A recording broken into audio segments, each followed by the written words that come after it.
Kasih karunia Bapa Sorgawi di dalam Tuhan Yesus Kristus dan pertolongan Roh-Nya yang kudus kiranya menguasai hati dan pikiran kamu sekalian di dalam Kristus Yesus Tuhan kita. Amin. Markus 16, saya mulai dari ayat 16. Siapa yang percaya dan dibaptis akan diselamatkan, tetapi siapa yang tidak percaya akan dihukum. Tanda-tanda ini akan menyertai orang-orang yang percaya. Mereka akan mengusir setan-setan demi namaku. Mereka akan berbicara dalam bahasa-bahasa yang baru bagi mereka. Mereka akan memegang ular. Dan sekalipun mereka minum racun maut, mereka tidak akan mendapat celaka. Mereka akan meletakkan tangannya atas orang sakit, dan orang sakit itu akan sembuh. Sesudah Tuhan Yesus berbicara demikian kepada mereka, terangkatlah ia ke sorga, lalu duduk di sebelah kanan Allah. Mereka pun pergilah memberitakan Injil ke segala penjuru, dan Tuhan turut bekerja dan meneguhkan firman itu dengan tanda-tanda yang menyertainya. Demikian firman Tuhan. Saudara-saudara yang kekasih dalam nama Tuhan, mempercayai firman ini adalah mempercayai kebenaran. Mempercayai firman ini adalah mempercayai apa yang Yesus katakan. Ada banyak pengajar-pengajar yang seperti sangat alim ketika kita berusaha menggumuli hidup kita untuk hidup sesuai dengan ajaran Yesus itu. Mereka menuduh bahwa orang yang mendoakan orang sakit, orang yang percaya akan kuasa Tuhan, lalu mereka memberitakan ajaran ini kepada orang-orang percaya, dianggap kita yang mengajarkan ini adalah orang-orang yang sombong, orang-orang yang sok beriman, orang-orang yang mau menyamakan dirinya dengan Tuhan, merasa paling hebat. Nah, saudara, apakah ketika kita mempercayai Yesus yang memanggil kita dan memberikan perintah dan berkasih karunia menyertai kita, lalu ketika kita ikuti apa yang Yesus ajarkan itu, apakah itu menjadi suatu bentuk kesombongan? Atau itu suatu bentuk daripada mau menyaingi Yesus? Ini pandangan yang sangat menjurus kepada kehendak setan. Karena setan mau gereja itu tidak berkuasa. Setan mau hamba-hamba Tuhan itu tidak berdaya. Sementara kekuatan kita, efektivitas kita, dan keberhasilan kita membawa jiwa kepada Tuhan semata-mata tidak boleh mengandalkan diri kita, melainkan mengandalkan kasih karunia Tuhan, mengandalkan kuasa Tuhan. Jadi apa yang salah ketika saudara-saudara sebagai orang percaya mempraktekkan ajaran Yesus? Dan sepertinya iblis mau mengatakan kepada kita, jangan pakai itu. Sebab dengan memakai apa yang diajarkan oleh Yesus itu, kau sombong. Kau orang-orang yang tidak berbuah rohani. Orang-orang dipenuhi Roh Kudus harus berbuah Roh Kudus, kelembutan, kerendahan hati. Apakah ketika kita meyakini kuasa Tuhan? Apakah ketika kita mengikuti janji Tuhan itu, bahwa dia akan menyertai kita, menjadi sebuah bentuk kesombongan? Tetapi saya melihat itu justru ketidaktahuan, atau justru mereka berangkat dari pikiran yang buruk. Mereka berangkat dari pemahaman yang jelek. Sehingga ketika orang percaya berharap akan Tuhan, dengan mukjizat Tuhan, dengan pertolongan Tuhan, seolah-olah itu menjadi salah. Dan seolah-olah yang paling benar adalah ketika kita ketakutan akan hidup ini. Ketika kita mengandalkan kekuatan manusia. Saudara-saudara, saya melihat bahwa praktek yang sedang terjadi saat ini, meskipun sepertinya alim dan sok rendah hati, kita bukan apa-apa, hanya Yesus yang hebat. Kita terima apa adanya hidup ini, biarlah hanya Yesus dimuliakan. Janganlah kita menjadi sok hebat, janganlah kita merasa memiliki kuasa. Nah, ini kemana sebenarnya sasaran dari kata-kata ini? Lebih disebabkan oleh kecurigaan orang-orang itu kepada kita yang tidak mempercayai apa yang Yesus ajarkan.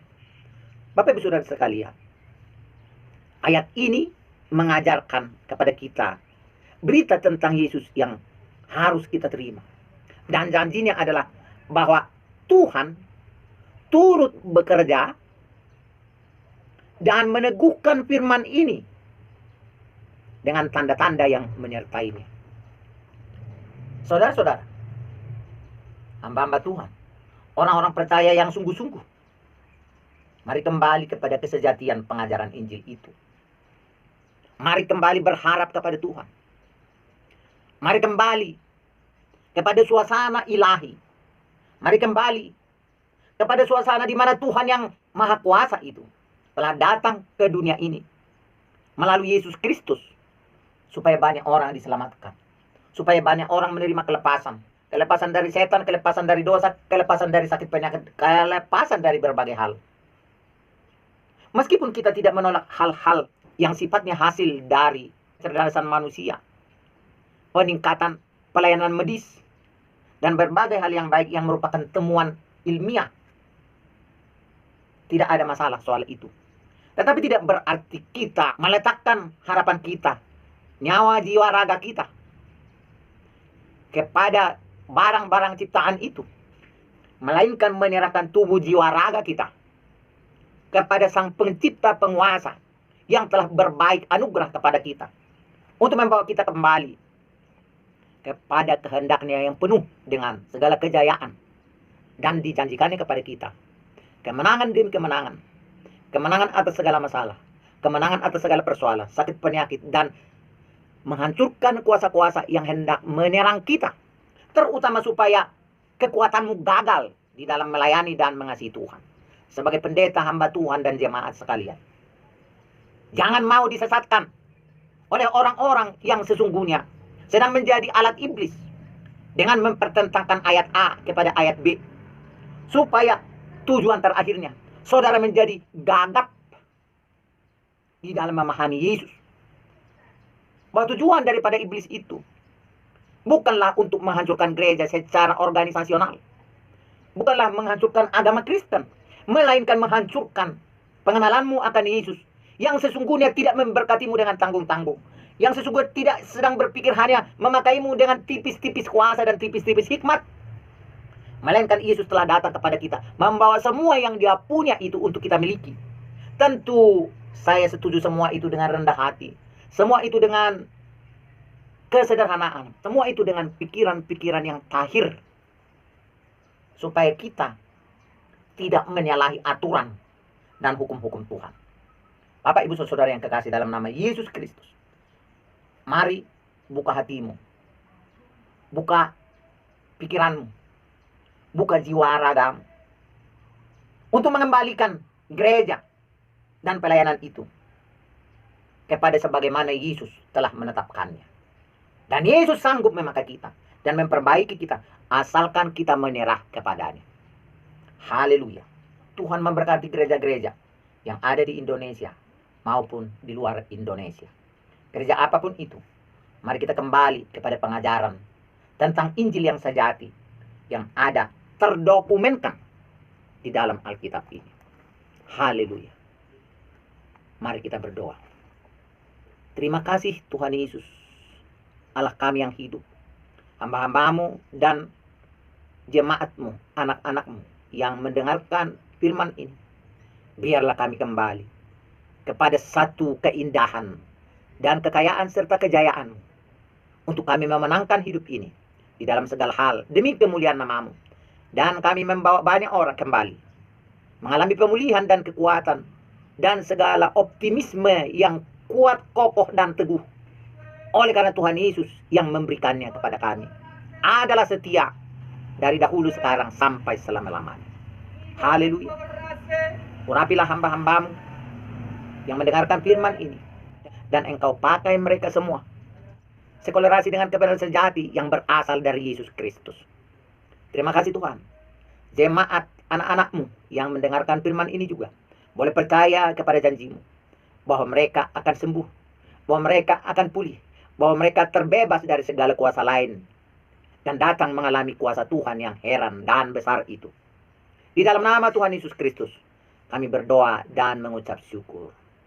Terimalah berkat dari Tuhan. Kasih karunia Bapa Surgawi di dalam nama Tuhan Yesus Kristus, dan penyertaan rohnya di dalam batin dan loh hatimu, memberkati, melindungi, memberimu kebahagiaan, sukacita, dan damai sejahtera. Maka diberkatilah engkau pagi, siang, malam, di ladang, di kota, pada waktu pergi dan tinggal, pada waktu datang dan pulang. Di dalam nama Tuhan Yesus Kristus. Amin.